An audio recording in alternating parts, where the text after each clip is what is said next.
Be the one. My wife of 18 years left half months ago and moved into her own tiny apartment, leaving me and our 11-year-old daughter. Now she's looking for an apartment to move in with her. She kept me in limbo for 3 months, saying she needed more time to decide. But I now believe she was just doing that mainly because she was concerned for my well-being and that I might do something foolish.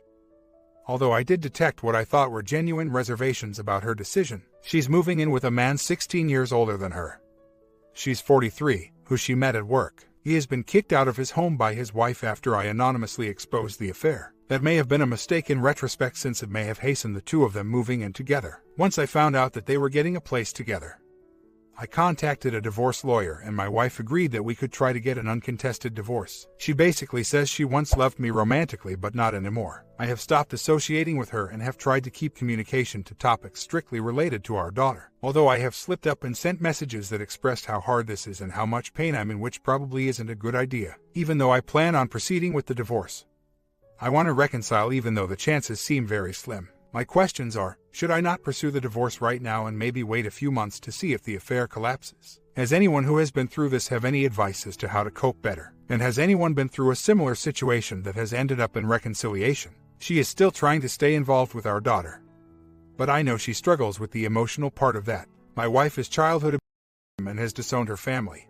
her faith, and now me. Just cut it all off. Have to say, her deciding to become a part-time mother really surprised me. But seeing the road she's been on for years, I guess I shouldn't be. My wife is a very selfish person, which actually is helping to lessen my feelings for her. What she has done is unspeakable. Right up to D-Day she was saying things like, "I love our family.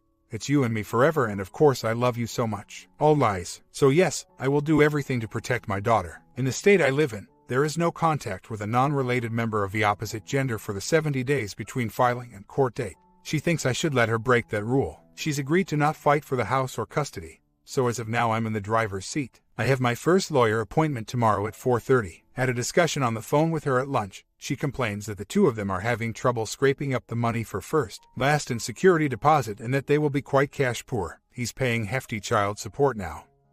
She only makes $700 a month. I had to cut her off. Don't want to hear it. I realize that everyone on here can only hear my side, but quite honestly, there was nothing happening in our marriage that warranted this. No abuse. She was taken care of money-wise. At least one date night every week. Lunch together every Friday.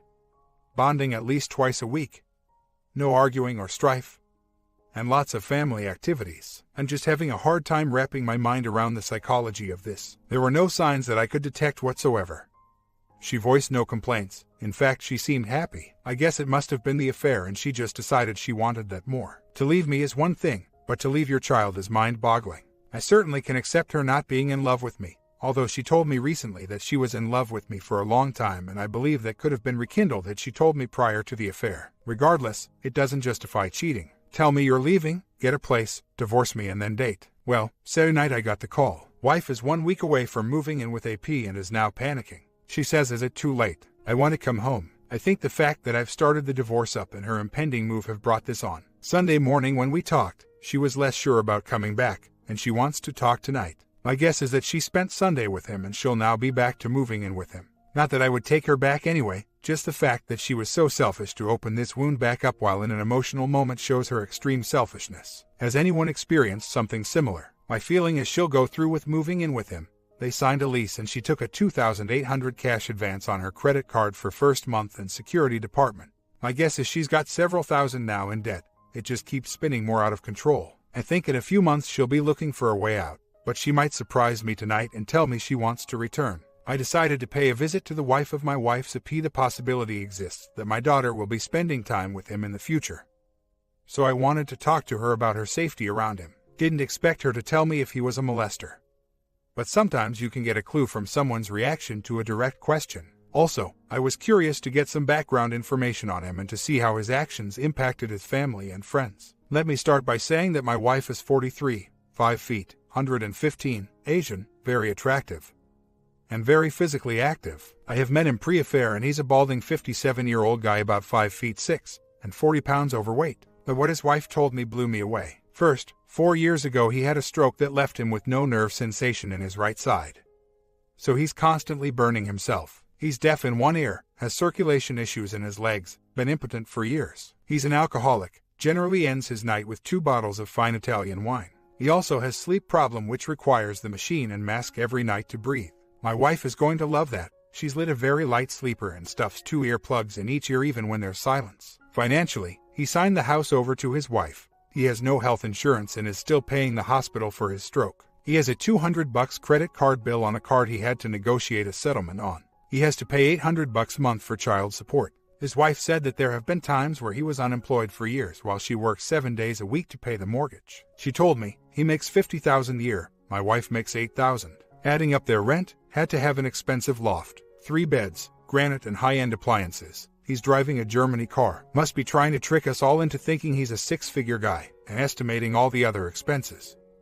My guess is that they're at least a couple of hundred a month short. On top of that, my wife, not him, had to get a $2,800 cash advance on her card to pay the upfront expenses for the apartment. And they signed a 1-year lease and are on the hook for $15,000 with that. My wife is in extreme panic mode since even a financial moron like her can see they can't afford it.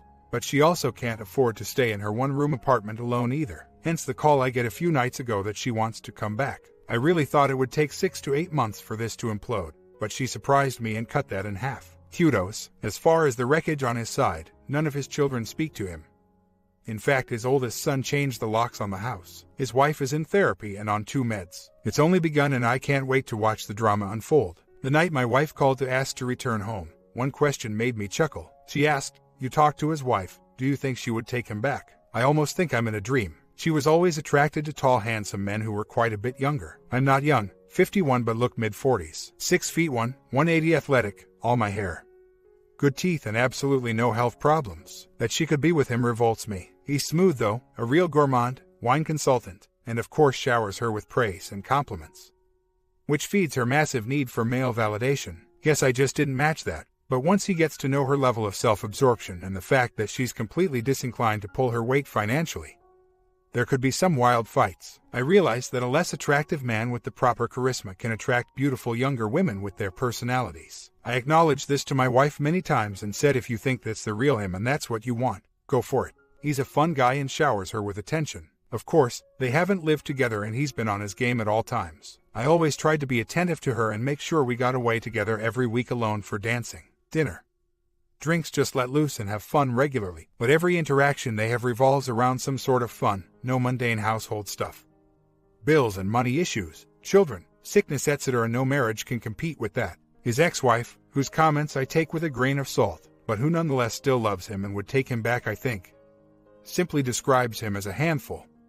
Not in a good way. She seemed like a reasonable person and didn't completely trash him in front of me, which was telling. Just matter of fact, talked about his prickly personality, not so great work ethic, major health issues, and the fact that he has absolutely no money and is actually in debt. Some of this my wife may not be aware of, but affectionately referred to him as my Rick. He also has pulled away from his adult children, which really gives me insight into what kind of person he is. He also hasn't experienced my wife on a day-to-day basis. Yes, my wife left our 11-year-old daughter but refuses to admit she left her. It was just between her and me, she says. Fact is, though, she left us both. That really bothers me. Her refusal to admit that shows that she doesn't appreciate the seriousness of what she's done. You choose to be a part-time mother and that's okay. Oh well, as I see them getting closer to moving in together this Friday, I can tell her anxiety level is rising. The divorce is in process and that too is on her mind, that she's pushed it to this point. I'm really struggling now that wife has moved in with AP.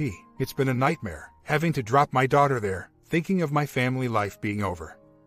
The thought of her just throwing it all away and moving on. I'm proceeding with divorce, but every day is torture. I have a long way to go. I wouldn't wish this on anyone. Before I stumbled on an email that exposed my wife's cheating, which was following by, "I love you but not in love with you" talk, which was followed by the news that she was in love with a co-worker.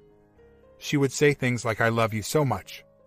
I love our family, it's you and me forever." I'm still amazed. Maybe they're trying to convince themselves. Really makes the whole thing so much more of a shock when you find out. I have to say those words are very hard to erase from my mind. No exaggeration, she was saying these things 1 week before everything blew up.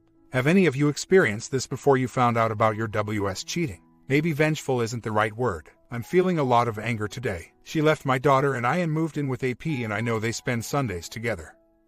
Never calls to have her daughter on Sundays. It's actually great for me having her all day. It's just this lack of caring on her part. She's so content being a part-time mother. It makes me sick. I've been doing so much better lately, looking forward with hope, less anxious, and doing the 180. But sometimes my thoughts get away from me and the anger surfaces. I think most of us BS hope that our cheating spouses get some kind of payback for the devastation they've caused. But I'm beginning to think that so many of them get away with it, go on their merry way, start their new lives, and could not care less about the ones they've hurt. The only thing that would satisfy me would be if what she did to us happens to her. But at this point, I'll settle for any kind of suffering. It's bad, I know, and I hope it passes, but right now I'm so angry. Two different visions of the past and the aftermath of my wife's affair. It's been 5 months since my WW moved out and then in with her AP. I was thinking back to when she told me she was leaving me for him. And aside from the obvious trauma of hearing that, I almost instantly began thinking about our shared past. 11 of those years with my daughter. I thought about all the wonderful times we had as a couple and as a family, and how right up until I discovered her cheating, she seemed to be enjoying marriage and family life as much as me. I'll always be amazed at how she was able to just leave me an 11-year-old daughter and start a new life with someone else. It shows the power of an affair, and that she obviously had a different vision of how things were in our marriage that she never expressed to me. This has changed me. She destroyed my ability to trust and altered my way of looking at the world and relationships. I wake up thinking about this, and it's my last thought before I fall asleep. The damage to me and my daughter is immeasurable. The situation after 5 months being separated. My wife has now been living with her AP for a month.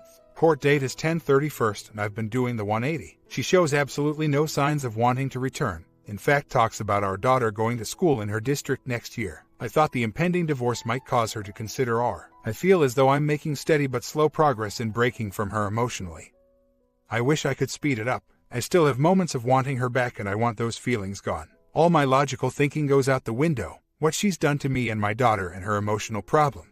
Personality disorder, which caused so much difficulty during our marriage. I realize it's only been 5 months, and she could do a 180 herself and want back into our marriage. But deep down I know it's not a good idea. I'm hoping I can stay strong and continue to detach. I would appreciate any comments, experiences of those who have felt similarly. I'm trying to understand the thinking of women who walk out on their families, choosing to be full-time with some AP and part-time with their children. Like my STBXW, women have every right to leave a husband who is cheating or guilty of willful non-support. Protect herself and her children, absolutely. But to walk out on your child to be with your AP.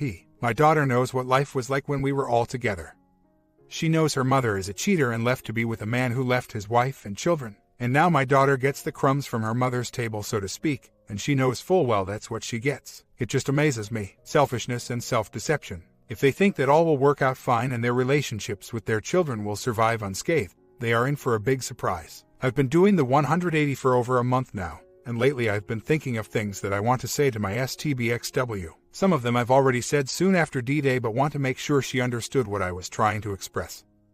Others have occurred to me since I started the 180. The 180 has been such a great healer for me. Had I not done it and filed for divorce, my emotional state would be so much worse. But I think there's a part of me that wants her not to forget the pain she's caused. The downward spiral of a cheating wife with histrionic personality disorder, acting or looking overly seductive, being easily influenced by other people, being overly concerned with their looks, being overly dramatic and emotional, being overly sensitive to criticism or disapproval, believing that relationships are more intimate than they actually are, blaming failure or disappointment on others, constantly seeking reassurance or approval, having a low tolerance for frustration or delayed gratification, needing to be the center of attention, quickly changing emotions, which may seem shallow to others. Treatment. People with this condition often seek treatment when they experience depression or anxiety from failed romantic relationships or other conflicts with people. Medication may help the symptoms, but talk therapy, psychotherapy, is the best treatment for the condition itself. Expectations. Prognosis. Histrionic personality disorder can improve with psychotherapy and sometimes medications. If left untreated, it can cause conflict in people's personal life and prevent them from reaching their potential in their work life. Complications. Histrionic personality disorder may affect your social or romantic relationships, or your ability to cope with losses or failures. You may go through many job changes as you become easily bored and have trouble dealing with frustration. Because you tend to crave new things and excitement, you may put yourself in risky situations. All of these factors may lead to a greater risk of depression. If you're a man and you looked at the above information and a bulb went off in your head, that's my wife. I feel genuinely sorry for you. I lived it for 18 years. My STBX is a classic case, and her life has been in the process of unraveling for several years. She was professionally diagnosed, so this isn't my own theory. First, she had to be placed in a psychiatric hospital after a major breakdown, then disowned her entire family, justified IMO. She was an abuse victim, turned her back on her religious convictions, and finally left me and her daughter for her AP. I have very little contact, only the essentials involving divorce and our daughter. But what I observe is that she's dressing even more provocatively than ever. She's 43, dressing like she's a 21-year-old call girl. My daughter reports on her flying into rages, especially when driving. Blasted the horn for half an hour last night to get someone to come out and move their car which was blocking her, and generally engaging in constant distractions like compulsive clothes shopping, clubbing, restaurants, etc. I recently got a copy of the bill for her STD test from a few weeks ago sent to me. Didn't specify positive or negative.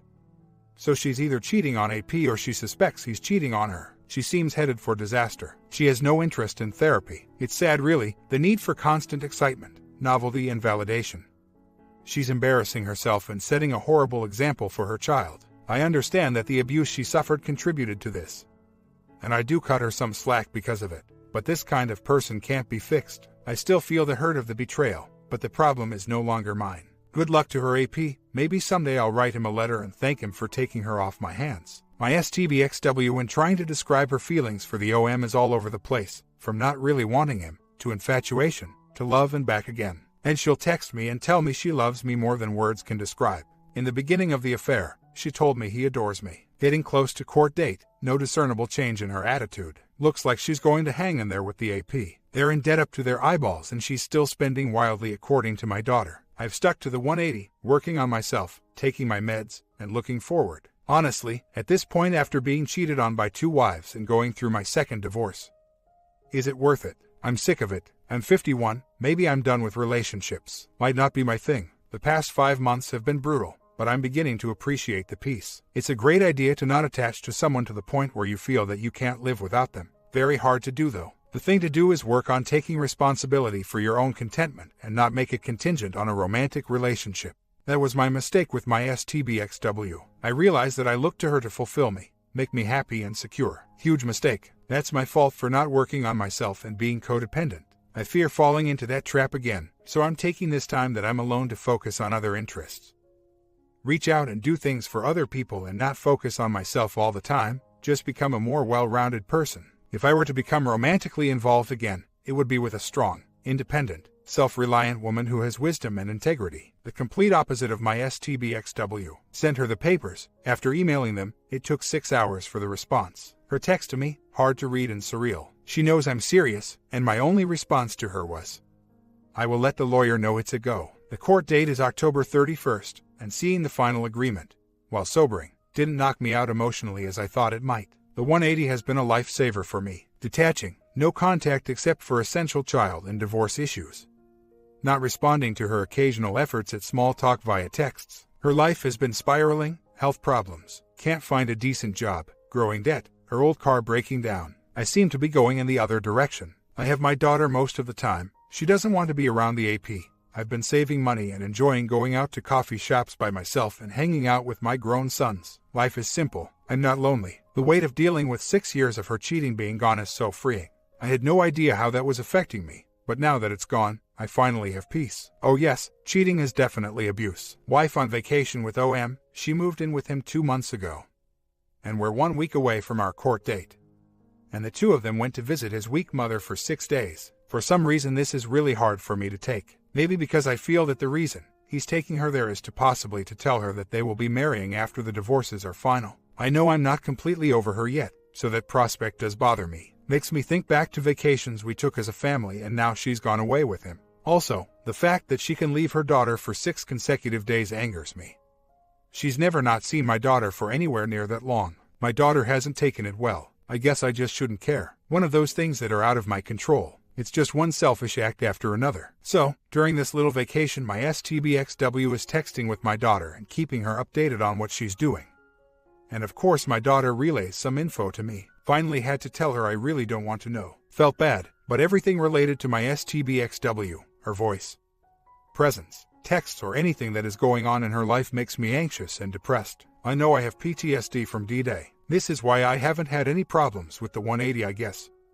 Really my only option to remain sane. After all this, I'm trying to learn a bit more about myself. I have to admit that this has forced me to look deep within myself. Why did it hurt so much? Why couldn't I handle it better? Why did I put her on such a pedestal? Why did I believe that I could not live without her? I am trying to answer those questions, but most of all I finally realized that I lost myself during my 18 years of marriage. She was everything to me. I based my happiness on her. I entrusted my heart and emotional safety to her and she crushed it. So now that she's gone, I am using this opportunity to reconnect with myself and discover who I am. I know that I can survive without her.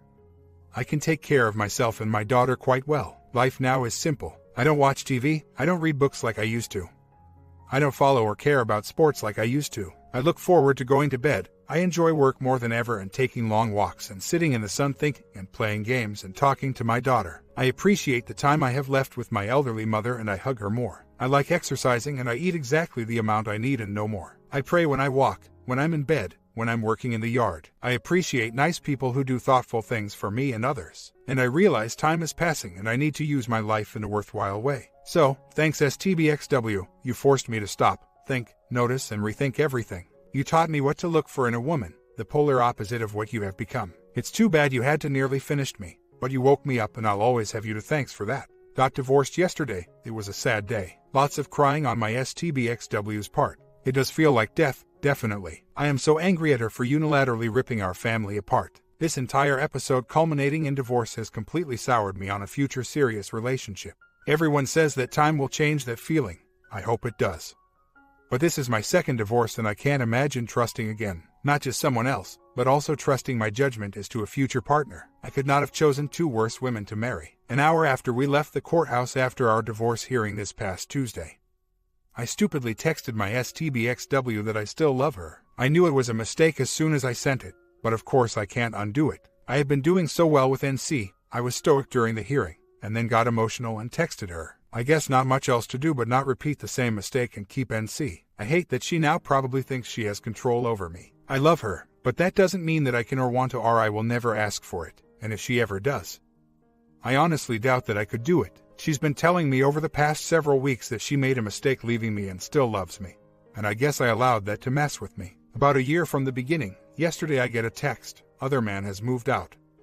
I asked him to. We've only been communicating about child issues since then. So it was surprising that she told me. She also said that she has to get my life in order and can't do it with him here. I told her that it sounded like a good idea and left it at that. When told about it, D12 was quite happy. I'm glad that he got what was coming to him. I always felt that it was inevitable that it would unravel. After all, he was just a rebound type of relationship for her. The thought did cross my mind that maybe she's angling for a return to me, but as I thought about whether I still had feelings for her, I couldn't muster any. It will be 2 years in May since D-Day. I feel at peace with being single and free of her drama. The passage of time and what she did to me and her daughter has apparently killed the feelings I had for her. It's good that I feel healed, mostly, but I'm sad thinking about what we had as a family and she threw it away. She was so in love with him, now he's been tossed. Who knows, he might be back, but I don't care either way. I'm looking forward, a new life. Comments. Funny she felt the need to tell you that and be so specific about who asked who to move out. I, too, wonder if that's the truth. I can see her saying we broke up and he is moving out because that impacts the kids, so it's worth mentioning. It's the very specific way she says it that I find odd and amusing. OP responds, I agree, it is odd. Maybe a way of letting me know that she's over him, not vice versa. Also, why not just let my daughter relay the info to me? I was surprised that she felt the need to tell me directly and inform me of the circumstances. It must be quite a shock to the cheaters when they come to realize that after all the misery they put themselves and their families through, they still haven't found the pot at the end of the rainbow. What a surprise. 1 month short of 2-year anniversary of D-Day. For the past couple of months, I've been doing pickups and drop-offs of D12 at ex-wife apartment. We had been meeting in the middle prior. Today, picking her up, the OM drives up and parks. I get a full view, and the emotions, anger, sadness, the whole thing flashing before me again. I held it together, put on a happy face for D12, and as soon as I could text ex-wife that I will not be going there for the foreseeable future. I guess 2 years isn't enough time, more healing to do. I hate this, by far the biggest trial of my life. The OM are the ultimate triggers. I realize that now, most everything else, even living in the house where we raised our child, doesn't trigger me, or places we went together. But just seeing him completely devastates me. I hate them both. I have to get to indifference. He actually lives with my ex, so it was stupid of me to think I could handle seeing him, which I knew could very well happen. She definitely doesn't care all that much about my feelings. She's never been cheated on and had her heart crushed, so it's all a little abstract to her. And for most WS, I date a little, but not really into it. At the moment it seems like more trouble than it's worth. I don't want anything serious that requires a huge time and emotional investment right now. But I also don't care for casual time. I met one woman that seemed to be right in the middle of those two things to begin with, but it started to morph into more than I want. No big deal. I've used the past 2 years to teach myself to be okay without a romantic relationship. So, a week ago ex-wife insists on getting together in person to discuss a child issue. We haven't spoken in person for months, and told her can't we text or talk on the phone. She insists, so I let her come over and we sit outside and talk. After we resolve the issue with D13, she starts asking me how I'm doing, what's going on with friends and family, etc., and she tells me some of what's going on with her. She complains about POSOM alcoholism, that he left for a while but came back, and that she wishes she could live by herself. Then she asks if I think we could ever be friends, maybe go out once in a while, since she says she has no friends and spends most evenings alone. Says she misses me, looks at the house and says that with our combined income, we could live well, but that working 40 hours a week is giving her a rough time. I was non-committal. It's been 2 years, and I'm feeling much better. But part of me is interested in listening to her. I guess I still have the desire for answers. It's crazy to still want to put the puzzle of why and how together. Much less of a desire to do it than a year or two ago. But still there.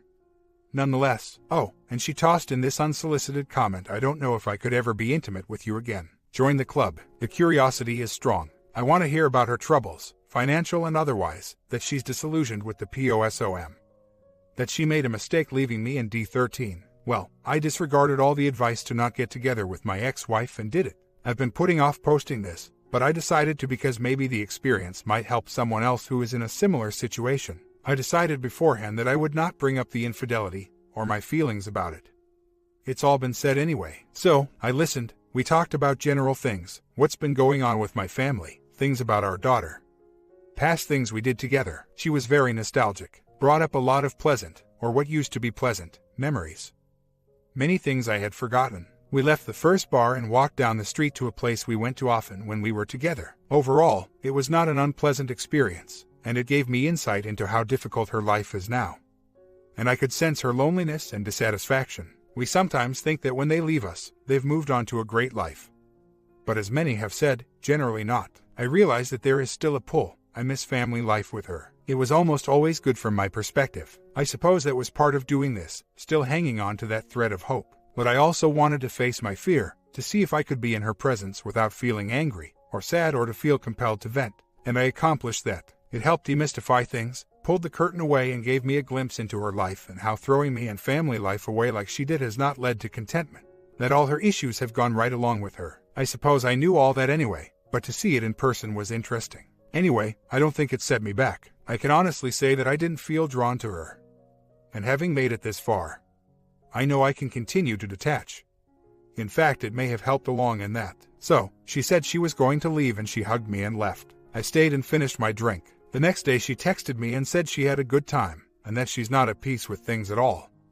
For 18 years I was a big part of her life. Who knows what it means? She's always cryptic when talking about us. Since then, absolutely no contact from her.